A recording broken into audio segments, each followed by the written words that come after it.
तो साथियों जय जगत। मैं चरखा काटता हुआ दिख रहा हूँ ना। तो ये मैं जब भी समय रहता है, थोड़ा फ्री समय रहता है, तो थोड़ा खुद के भीतर चीजों को मनन करना होता है, कुछ गंभीर बिंदुओं को जब चर्चा करनी होती है, तो फिर मैं ये चरखा काटता हुआ उस पॉइंट पे सोचता हूँ। और आज जो मैं आपसे, चूंकि आज 15 अगस्त स्वतंत्रता दिवस है, कहते हैं कि चरखे ने आजादी दिलाई है ना।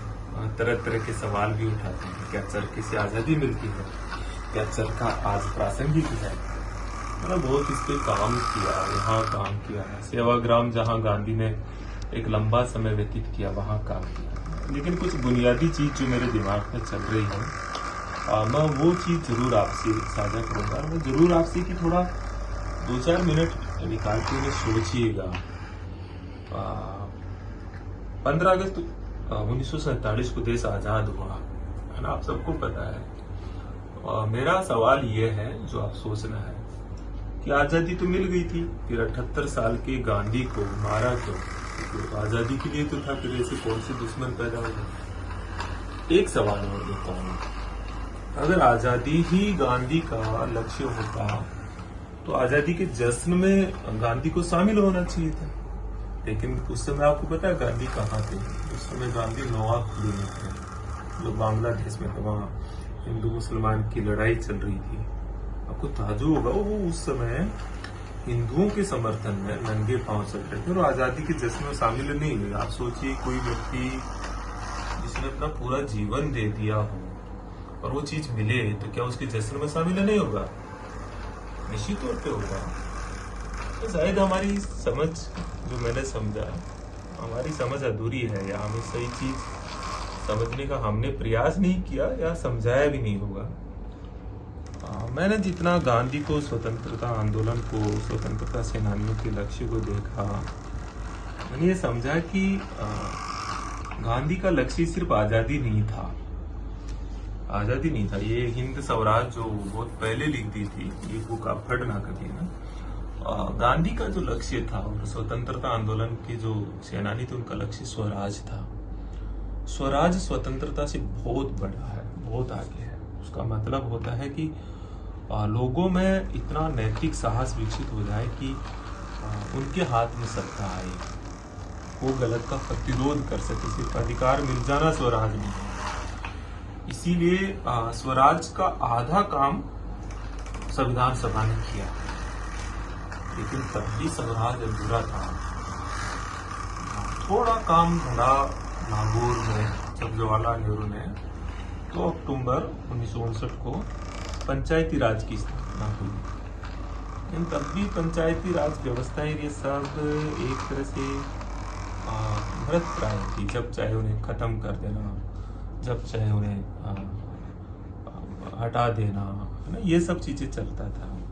आपसे बात करते हुए चूंकि मेरा कंसंट्रेशन थोड़ा डिस्टर्ब हो रहा है, इसलिए धागा टूट रहा है। ये धागा टूटना नहीं चाहिए इसे तो। लेकिन स्वराज का जो सपना जो था, वो वास्तविक तौर पर जमीन पे उतरा 73वां-74वां संविधान संशोधन से, जब गांव की सरकारें बनी, लोगों के हाथों में ग्राम सभा से अधिकार दे दिए। ये बड़ा काम आपको पता है किसने किया?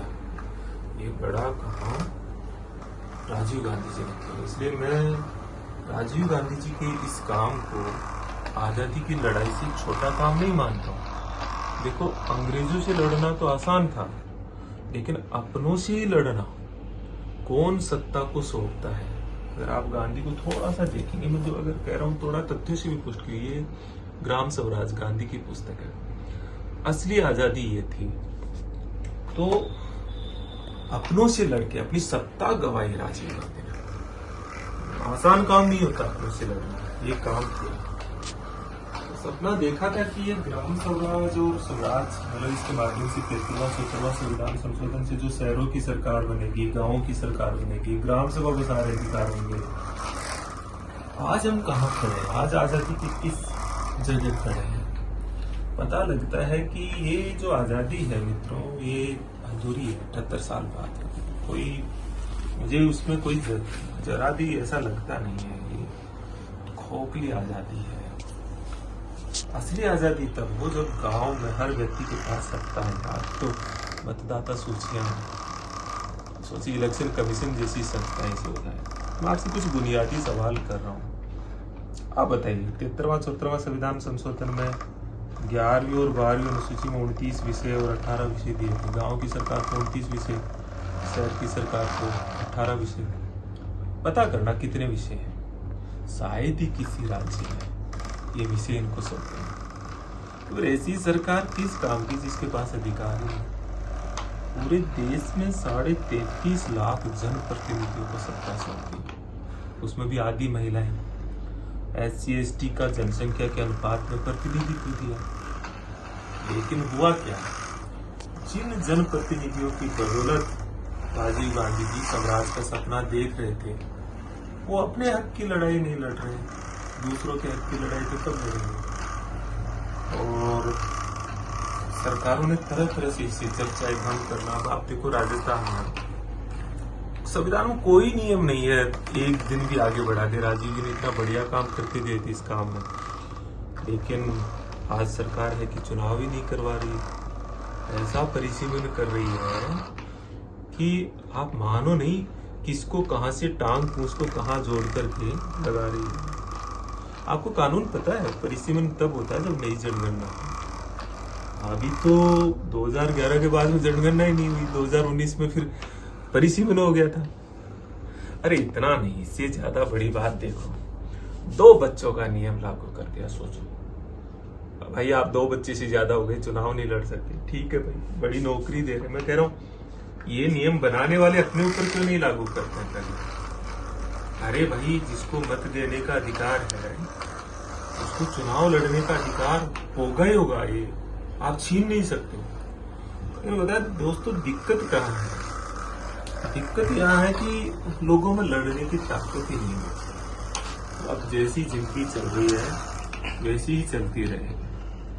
ना कोई जनप्रतिनिधियों को सम्मान, ना अधिकार, ना मानदेय, ना पेंशन। मुझे लगता है ग्राम सभाओं की स्थिति तो हालात यह है कि ग्राम सभाएं कागज पे होती है, लोगों को पता भी नहीं है कि उनके पास इतने अधिकार है क्या। तो आप बताओ, ये सारा स्वराज कौन लाए? अधिकार दे सकते हैं संविधान, आजादी दिला सकते हैं, ये लड़ना तो हमें ही पड़ेगा ना। बस मैं यही कह रहा हूँ, इस स्वराज को बचाना है। अगर आप आजादी का जश्न मना रहे हो, सोच रहे हो कि आजादी हमें मिली, तो सच्ची आजादी तब मिलेगी जब स्वराज बचे। और ये जिम्मेदारी हम सबकी है, विशेषकर उन पंचायती राज और नगरीय निकायों के जनप्रतिनिधियों की जिन्होंने एक मौका दिया आपको नेता बनने का, प्रतिनिधित्व करने का। और इसीलिए हमने सोचा कि अब की बार जो राजीव गांधी पंचायती राज संगठन है हमारा, कांग्रेस का एक डिपार्टमेंट है, कि राजीव गांधी जी की जो जयंती आएगी अभी 20 अगस्त को, उस दिन हम जयपुर में स्वराज बचाओ रैली कर रहे हैं। और ये रैली कोई आम वो नहीं है कि कहाँ एक बार देख लेते हैं, केवल इतनी नहीं है कि आएंगे हल हो लड़ होगा, नहीं। ये जो चरखा है ना, बहुत ताकत है इसमें, और भी बहुत सारी चीजें हैं। उसके माध्यम से इन चीजों को जो मैं आपको बता रहा हूँ, चाहे वो 2 बच्चों का नियम हो, चाहे निकाय चुनाव नहीं हो रहे वो बात हो, चाहे 11वीं 12वीं अनुसूची के विषय हो, चाहे परिसीमन को रद्द कराने का मुद्दा हो, चाहे आपका जनप्रतिनिधियों की पेंशन और मानदेय का मामला हो, उनके अधिकारों की बात हो, ये सब बातों को लेके 20 अगस्त राजीव गांधी जी की जयंती को जयपुर में, जो प्रदेश कांग्रेस कार्यालय है ना जयपुर में चांदपुर, वहाँ हम सब लोग इकट्ठा होंगे। आप लोग आ रहे हैं? सोचिएगा, आना क्यों चाहिए?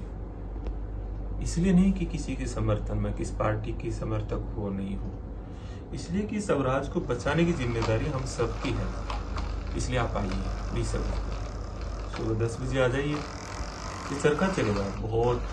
मैंने सुना है कि पूरे देश से कम से कम अब तक मेरे पास जो सूचना है, दूसरे राज्य से भी कोई सैकड़ों लोग, मुझे सैकड़ों का एग्जैक्ट संख्या तो नहीं, लेकिन 10-20 का तो मेरे पास अभी तक सहमति है कि वो आ रहे हैं, चरखा चलाएंगे, नुक्कड़ नाटक, प्रेजेंटेशन। राजस्थान के हर कोने कोने से जो लोग आ रहे हैं वो एक उत्साह देता है दोस्तों। बहुत बड़ी ताकत अभी इस देश में, ऐसा नहीं कि देश की आत्मा स्वधर्म खत्म हो गया, बहुत बड़ी ताकत है। तो आप सब लोगों जो भी इसको देख रहे हैं, आज़ादी का जश्न अगर आप मना रहे हैं, एक सच्ची आज़ादी और एक लड़ाई तो लड़नी पड़ेगी स्वराज की। आप आइएगा 20 अगस्त को सुबह 10 बजे प्रदेश कांग्रेस कार्यालय जयपुर चांदपुर के सामने। वहाँ से फिर एक रैली लेके शहीद स्मारक पे जाएंगे और फिर हम वहाँ ये सारा चीज़ प्रदर्शन करेंगे। 10 बजे मैं आप सब लोगों का इंतज़ार कर रहा हूँ कि जो चरखा चल रहा है, इस चरखे का धागा आप लोगों इस सारी चिंताओं को देख के कंसंट्रेशन भंग होने से टूटना नहीं चाहिए। ये चरखा चलता रहे, ये संघर्ष चलता रहे, और हम स्वराज का जब तक सपना पूरा नहीं होगा तब तक हम यूं ही संघर्ष करते रहें, और जो देश हमें हमारी पुरानी पीढ़ी ने सौंपा है उसे सुंदर समाज, उसे सुंदर राष्ट्र हम आने वाली पीढ़ी को सौंपे। यही संकल्प आज आज़ादी के स्वतंत्रता आंदोलन के इस दिवस को लेना चाहिए दोस्तों। जय जगत।